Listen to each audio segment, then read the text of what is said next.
ঘুম থেকে উঠে এই রকম একটা সবুজে ঘেরা সকাল দেখতে কার না ভালো লাগে বলো তো।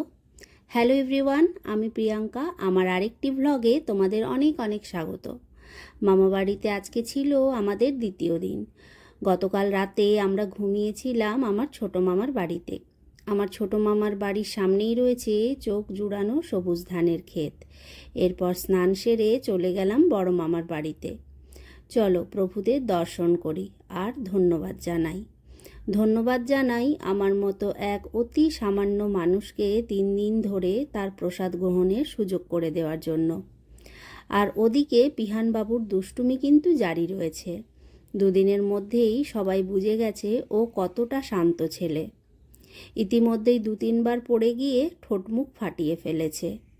এসো এখন তোমাদের সাথে পরিচয় করাই আমার মামাবাড়ির সবথেকে ক্ষুদে সদস্যের সম্পর্কে। আমি হলাম এই পুচকেটার পিসিমণি। একটু কেনাকাটা করব বলে গেছিলাম বেলদা।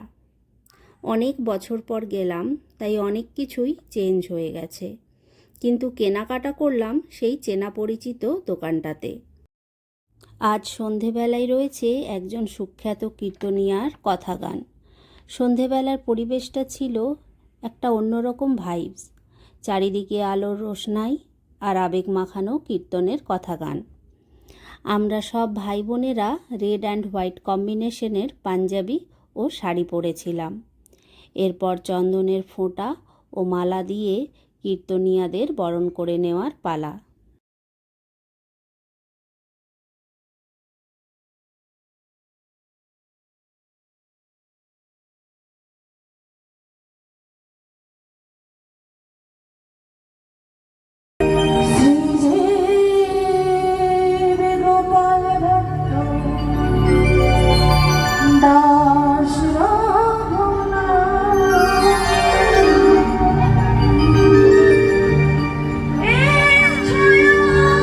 এই দেখো পিহানবাবু স্ন্যাক্স খেতে ব্যস্ত।